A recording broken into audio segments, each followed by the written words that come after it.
Hi and welcome to another episode of Soof Box with me, Sophia. Today I thought we could do some drawing. So each episode we either make, create or draw something totally new, and yeah, I'm in a drawing mood this morning. So I'm thinking we'll do some drawings. I've just got some scrap paper that I had lying around. You can use any size paper. I'm going to go for this. And this morning I'm thinking let's do a mystical, magical style illustration. So I'm going to be thinking about kind of mystical shapes, cosmic shapes, and kind of, yeah, mystical, magical and cosmic kind of forms that I can put on this. And I sort of want to fill up the whole page. So today I'm going to start by sketching a loose outline. So I'm just taking a pencil and then I'll rub this out after. I'm doing a little border. I think that's what felt right. And maybe a sun. A sun is quite mystical. A moon. A moon for me is maybe more mystical than a sun. And an eye.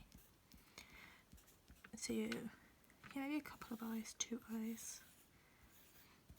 And what other mystical forms can I think of? What does the word mystical mean to you? I think a star might be quite nice, so maybe I'll do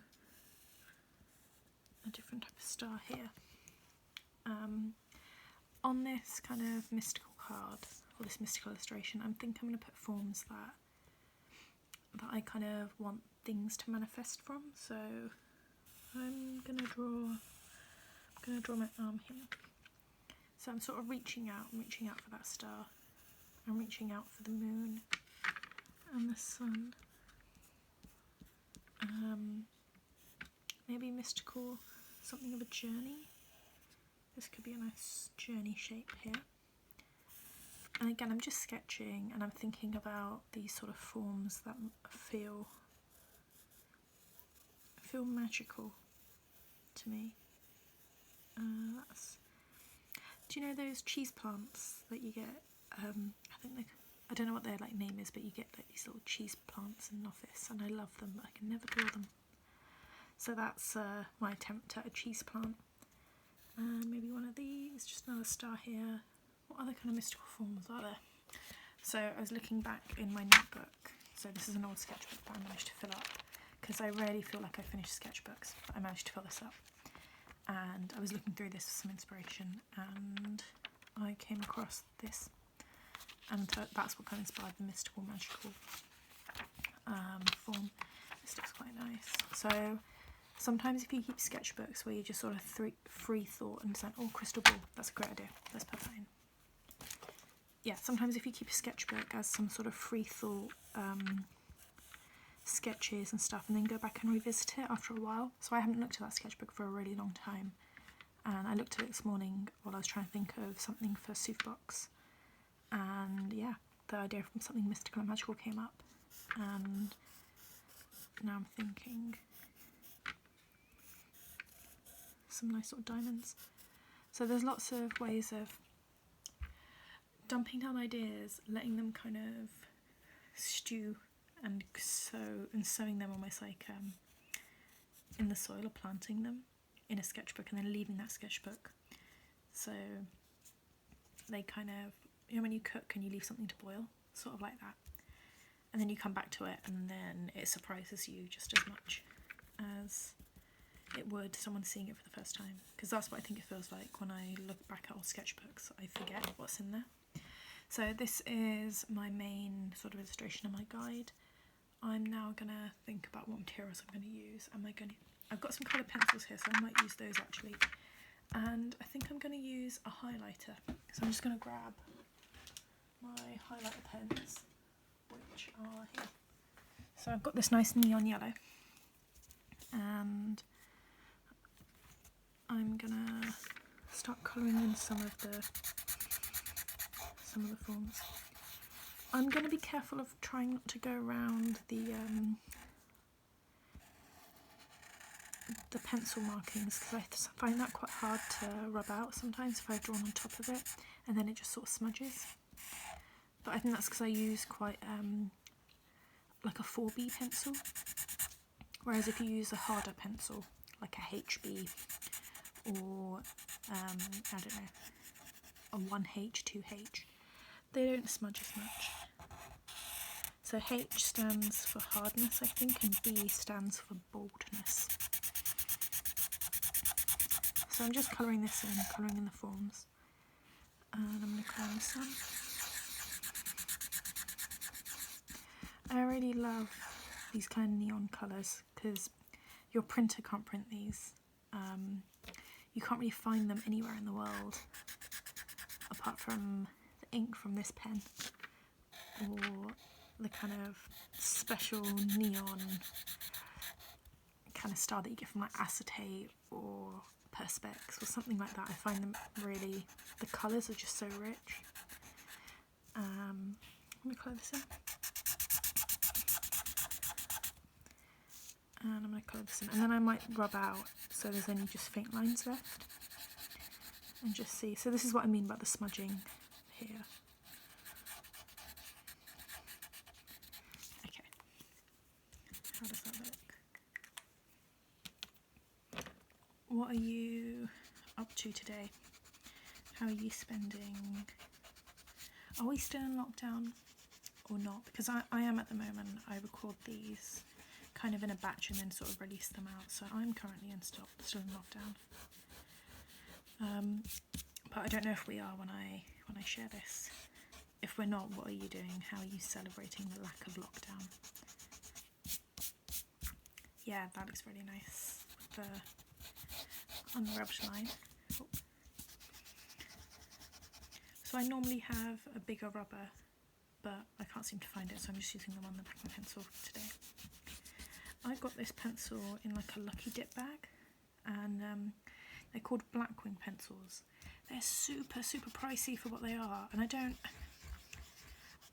they feel nice and they write well, and you've got this nice little rubber on the back, but they're like £3 a pencil. So I have mixed feelings about these, but then also I do love quality stationery. But I think I haven't felt their quality yet. Maybe that's what I'm not doing. So I'm just rubbing all these out just so there's fainter lines, which I think will help, especially as I want to go over more areas and I don't want to get that kind of smudginess kind of coming through. So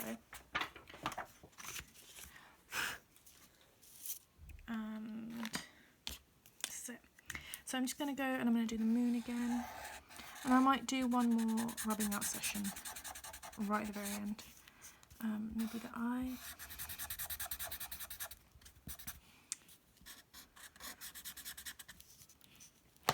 What's your most magical time of year? I think for me it's always like October, November. It feels very cozy and very mystical. I don't know if it's just because it's Halloween that's nearby, but I think for me those kind of times of year always feel a bit more magical, a bit more mystical potentially. Also Ramzan, which is coming up in about 10 days. That's always feels like a magical, mystical time for me especially. Okay, so I've chosen a blue pencil, and I'm going to go over some of these with this kind of blue pencil, and I'm pressing quite hard because I really want that texture to kind of come through. And sometimes I'm overlapping the yellow, sometimes I'm not. There we go. This almost feels like a sort of fake risograph print. Do you know what a risograph is? So it's kind of like, it looks like a photocopier, and inside you have screens, sort of like a screen printer. Screen printing where you have screens that you print with in paint, but this all is all sort of contained inside a photocopy kind of style machine, and you get drums of ink that you put in. So you can't just print any colour like you can on a printer. You just get a certain drum of ink. So you might get a drum of neon yellow and a drum of this kind of blue, and then you print that way, and you get these wonderful textures. And it's a really eco-friendly way of printing because they're like kind of soy inks or something, I think, and you can print a lot for very little, just using these kind of master sheets that print, you know, there's one sheet that will print the yellow, there's another sheet that will print the blue. But I really love the finish, and I really love these beautiful colours that you can get on a Riso that you can't get on any other printer in the same way. So yeah, Google Risograph, or some people call it Riso, R-I-S-O, and then graph, and just have a little look because it's a really lovely format. I think if you can rent out a Risograph for a day, go in with some kind of illustrations that you want to print and just have fun exploring that kind of format. I did that a couple of years ago, and it was one of the best ways of freeing up my illustration, because you're actually thinking about how, well, the Risograph I think changes how you think about printing and the way you illustrate, because you've suddenly got layers to work with. Because when this prints on top of this, you get a slightly different colour. So today I'm trying to channel that Risograph energy into this mystical, magical drawing.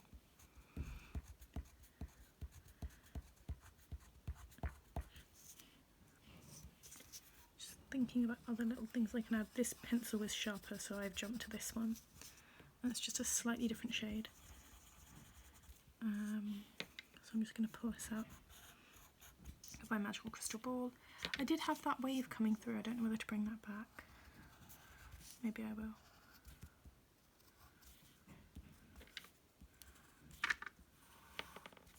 There.